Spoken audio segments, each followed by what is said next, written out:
Welcome to Infidelity Truths. Before we dive into today's gripping story, please take a second to like this video and subscribe to our channel. Your support helps us create more thrilling stories just for you. Let's begin. I never thought something like this would happen to me. You know, when you get married, you have this picture perfect idea of how life is supposed to unfold. You believe that the bond you share with your partner is unbreakable, that nothing could ever tear you apart. I was no different. I was in love, or so I thought, and I had a life that I was proud of. I had a husband, a beautiful home, a career that I had worked hard for, and everything seemed in place. But life, as I would soon come to realize, isn't always as simple as it seems.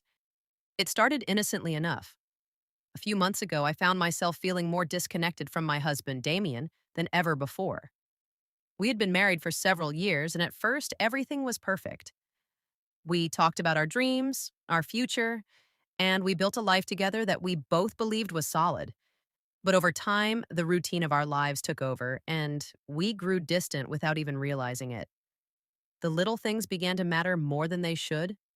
Conversations became fewer, and when we did talk, it felt more like business transactions than meaningful exchanges. It wasn't that I didn't love Damien anymore, I did.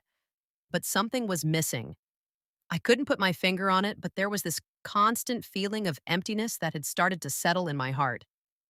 I tried to ignore it, burying it deep down, convincing myself that everything would be okay. That's when I met Lucas. It was at a work event. I'd been going through a particularly difficult time with Damien, struggling to balance everything in my life. I had so much on my plate and was beginning to feel overwhelmed. That evening, I wasn't expecting anything out of the ordinary.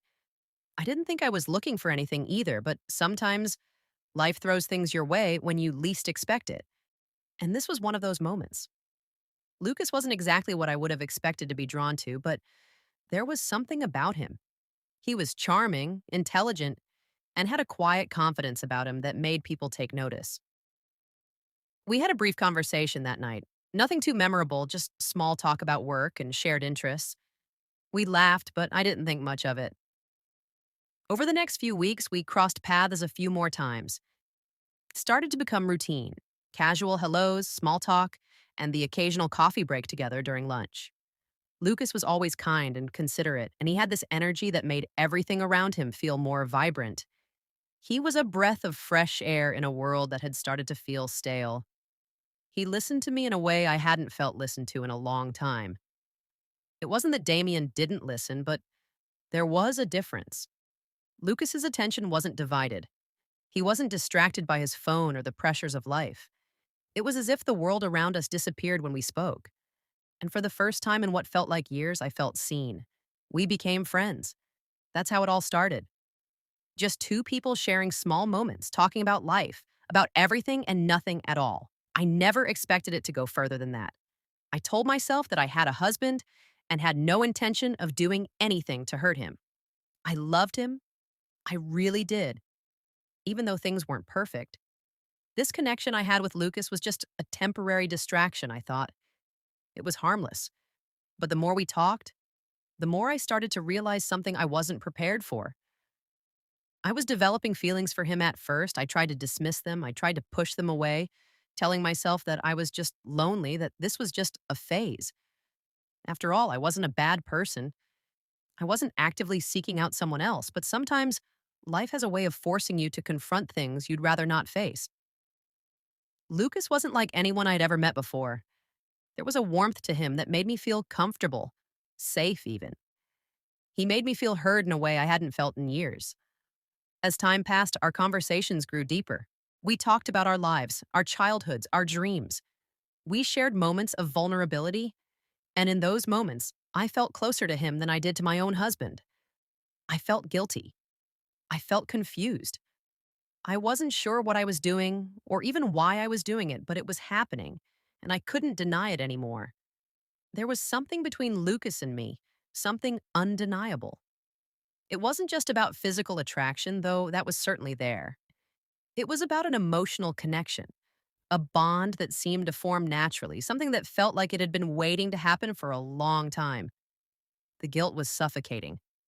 I would go home to Damien and pretend like everything was fine. I would smile, tell him about my day, and hold him in my arms at night, all the while knowing that a part of me was drawn to someone else. It felt like I was living a double life, and the weight of it was starting to crush me. I tried to convince myself that it was just a phase, that it would pass, but it didn't. If anything, it only grew stronger.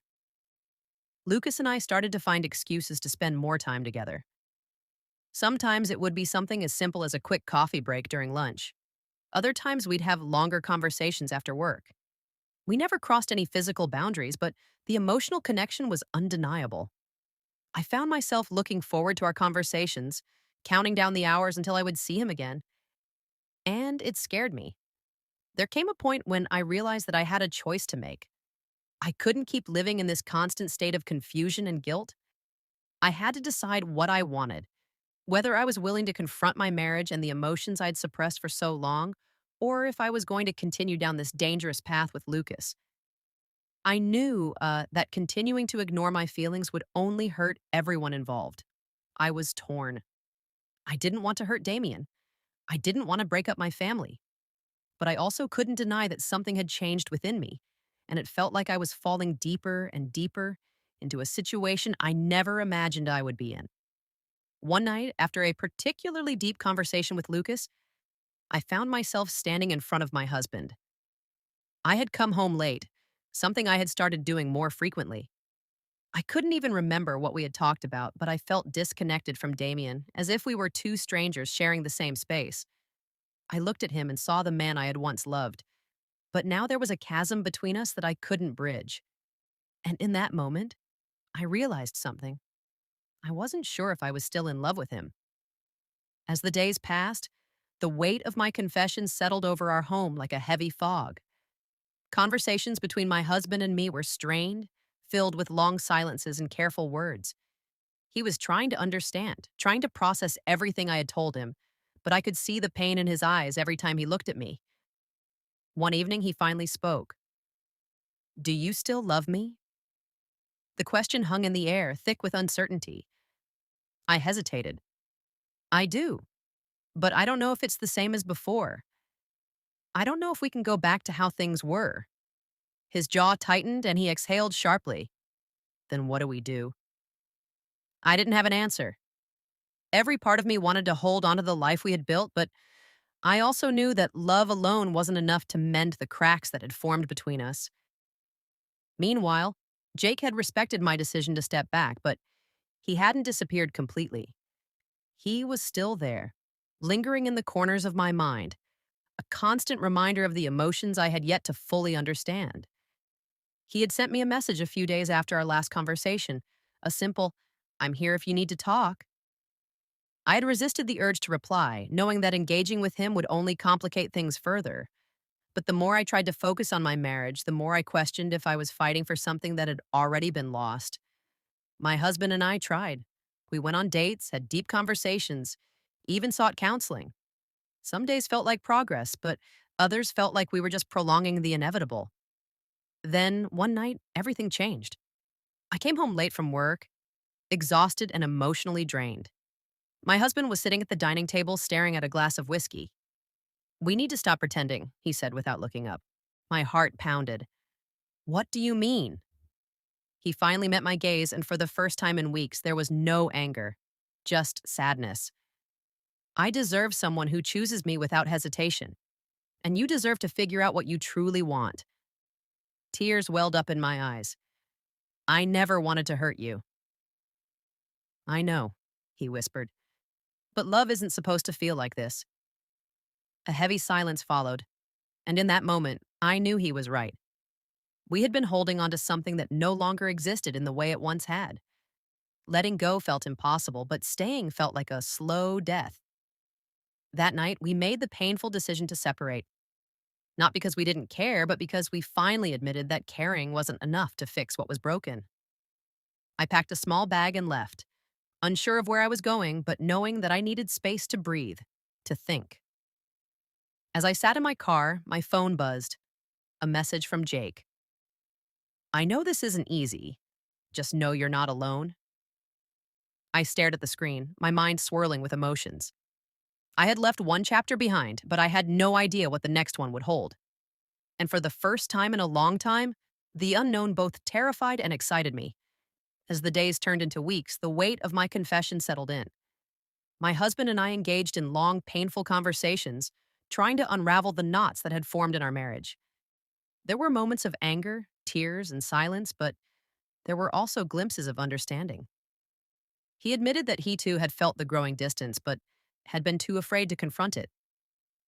It wasn't an easy journey. Trust, once broken, is difficult to rebuild, and love, once questioned, is hard to reclaim. But we both agreed to take it one day at a time. Counseling became our refuge, a place where we could speak freely, voice our fears, and rediscover the bond that had once held us together. Some days I felt hopeful. Other days I wondered if the damage was too great. As for Jake, I chose to let him go. He had been a mirror reflecting the void I had ignored for so long. I knew that pursuing anything further with him would only deepen the pain for everyone involved.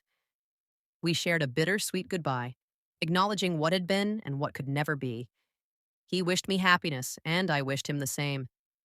In the end, my marriage did not return to what it once was, but it evolved into something new, something built on honesty and choice rather than illusion and obligation. I had learned that love is not just about passion or excitement. It's about commitment, about choosing to stay and fight for something that once mattered. And while I could not predict the future, I knew that whatever lay ahead, I would face it with open eyes and an honest heart. This wasn't the ending I had imagined, but maybe, just maybe, it was the one I needed. Key lessons from the story. Emotional distance can lead to temptation. When emotional needs are not met in a relationship, individuals may seek connection elsewhere, even unintentionally. Addressing these issues early can prevent deeper conflicts. Honesty is painful but necessary. Keeping secrets or living in denial only prolongs the suffering. Facing the truth, no matter how difficult, is the only way to move forward. Love evolves and requires effort. A successful marriage isn't just about love, it requires constant nurturing, communication, and intentional effort to maintain emotional intimacy. Choices have consequences. Every decision made, whether small or significant, affects not just oneself, but also those involved. Being mindful of one's actions helps prevent unnecessary heartbreak. Self-discovery is essential. Sometimes, situations force people to confront their own emotions, desires, and fears. Understanding oneself is key to making the right decisions in life and relationships. Forgiveness and healing take time. Whether the relationship is mended or broken, healing takes patience and effort. True resolution comes from understanding, growth, and sometimes letting go. Wow, you made it to the end of the story. Thank you so much for watching. Your support means the world to us, and we truly appreciate every like, comment, and subscription. A huge shout out to our amazing subscribers. You are the reason we keep bringing these mind-blowing stories to life. But guess what? The drama isn't over yet. Our next story is even more shocking. Betrayal, secrets, and a twist you won't see coming. So if you haven't already, hit that subscribe button, turn on notifications, and get ready for another wild ride. Drop a comment below and let us know your thoughts. What would you have done in this situation? See you in the next episode.